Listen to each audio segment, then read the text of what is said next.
Tambahkan oleh udah tinggi.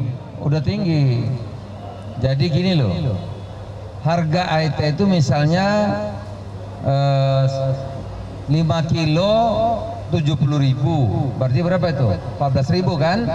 AIT-nya 14.000. Lah di pasar udah ada yang 17.000, 18.000. Oleh karena relaksasi 100.000. Ini kalau 14 15 gitu. Ya, lah di pasar itu sudah 16 atau 17. Yang nggak naik itu 17 ke 18 lagi. Cuma 17 belum turun. Beras lokal ya, karena belum panen.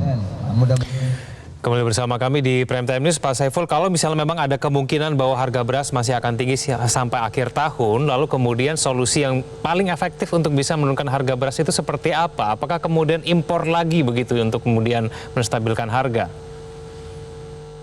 Jadi kalau saya kira ya, kalau impor lagi, apalagi impor itu 3,6 juta, itu tidak akan pernah bisa untuk menurunkan harga beras secara signifikan. Karena tadi kesenjangan antara konsumsi dengan produksi itu kan kurang, masih terlalu jauh. Jalan yang terpendek itu adalah sebetulnya bagaimana pemerintah mengantisipasi setelah panen raya ini, ya kita agak sedikit bernafas nih, ya kan? Tapi setelah panen raya ini akan terjadi gejolak harga lagi. Nah, ini yang harus kemudian janji-janji pemerintah untuk realisasi pupuk, kemudian untuk memperbaiki infrastruktur, air dan lain sebagainya, ya kan, kemudian kesiapan terkait dengan soal mitigasi produksi itu yang harus dilakukan. Jadi supaya nanti panen yang berikutnya di akhir tahun itu sudah ada hasil, ya. Tapi kalau sekarang ini masih berdebat, meributkan, ya kan, kemudian soal anggaran pupuk itu belum terrealisasi karena masih ada di Kementerian Keuangan, ya susah. Ya, jadi itu satu hal. Nah, yang kedua, ini yang tadi saya sampaikan, ya. Pasar induk sekarang ini dengan pasar induk yang lalu sebelum krisis beras nasional itu berbeda. Karena kenapa? Karena suplai beras lokal itu di pasar induk dan juga di pasar-pasar lain di luar dari pasar induk itu disuplai sebagian besar oleh industri-industri kecil menengah yang sekarang ini sudah mati. Yang tinggal hidup tinggal 15% sampai 20% aja gitu loh. Karena apa? Karena dikuasai oleh industri-industri beras besar yang sekarang ini juga menguasai beras impor luar negeri. Nah, jadi ini yang harus dibenahi juga. Kalau kemudian industri beras kecil menengah ini dimatikan sekarang ini dengan kehadiran konglomerasi industri beras yang besar-besar itu, jadi akhirnya dulu tata niaga harga beras yang ada perimbangan antara produksi di para petani, kemudian di industri kecil menengah, sampai di pasar-pasar seperti pasar induk, kemudian terbentuklah harga beras di tingkat nasional. Itu yang terjadi pada waktu yang lalu, begitu. Dan ini sekarang tidak. Jadi makanya kalau intervensi pemerintah itu hanya di pasar induk dan itu hanya pada harga, itu tidak akan menjamin apapun untuk penurunan harga beras di tingkat lokal, ya, seperti itu. Nah, jadi ini juga satu faktor yang harus diselesaikan. Ya. Karena bagaimanapun juga Jawa, 60% jumlah penduduknya ada di Jawa. Dan hampir 60-70% industri penggilingan padi itu ada di Jawa. Jadi kalau kemudian yang industri-industri besar ini dikasih karpet merah untuk dia membangun pabrik-pabrik besar di Jawa, selesailah itu semua.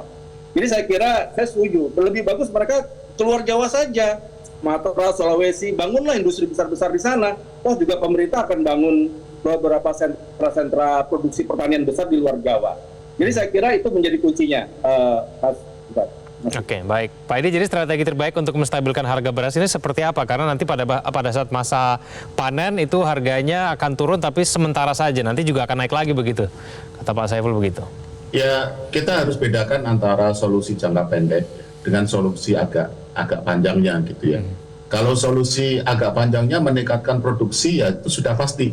Tapi itu tidak bisa segera, ya. Yang disampaikan Pak Saiful itu benar, misalkan tata kelola pupuk bersubsidi diperbaiki, ya anggarannya ditambah, sudah direncanakan ditambah 14 triliun di tahun 2024. Kemudian perbaikan irigasi benar, kami sudah cek juga ke lapangan kok. Untuk bendungan-bendungan yang sudah dibangun, ternyata pengairannya tidak optimal. Secara teori harusnya kan bendungan-bendungan ini kan mengairi sawah di sekitarnya. Ternyata tidak optimal, belum optimal karena jaringan irigasinya banyak yang rusak. Nah, itu juga mesti diperbaiki. Itu setuju, tapi itu bukan solusi jangka pendek ya. Kalau jangka pendek ya intinya kan kalau beras misalnya harganya masih tinggi, salah satu solusi jangka pendeknya ya seperti yang dilakukan pemerintah saat ini, yang yaitu misalkan untuk kelompok menengah ke bawah ada bantuan pangan.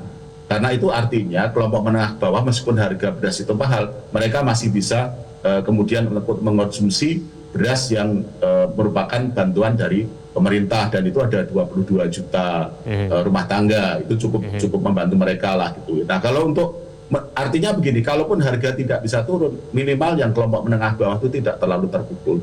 Nah, kalau untuk kemudian upaya menstabilkan, sebenarnya kalau untuk menurunkan tidak mudah ya, kita akui ya, karena tadi saya sampaikan kan, per tahun itu konsumsi beras kita itu kan 30 sampai 31 juta ton. Ya. Jadi kalau kita impor 3,6 juta ton, itu makanya kita heran juga kalau disebut jor-joran 3,6 dari 31 itu kan cuma 10% lebih sedikit. Ya itu sebenarnya nggak terlalu besar kalau dibandingkan dengan kebutuhan. Jadi kalau beras impor itu memang mungkin kalau untuk menurunkan itu memang berat ya, tapi minimal untuk menahan supaya tidak naik. Jadi tapi ya. bukankah kita mengimpor beras itu sudah tertinggi dalam 5 tahun terakhir, Pak Edi? Bukankah begitu? Ya betul.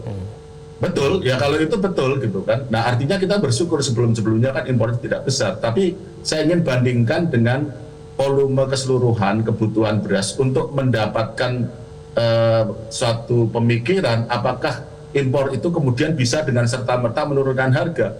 10% beras pemerintah yang dilepas di pasar, sulit dong kalau kita berharapnya menurunkan. Tapi setidaknya menahan untuk kemudian tidak naik lagi. Nah itu solusi-solusi jangka pendek. Kemudian Bulog menjual berasnya yang tadi disebut beras SPHP. Itu kemudian ada yang medium, ada yang premium sampai kepada retailer dan sebagainya. Nah itu upaya-upaya yang dilakukan dalam jangka pendek. Tapi kalau untuk jangka lebih panjang, saya setuju semua yang disampaikan Pak Saiful.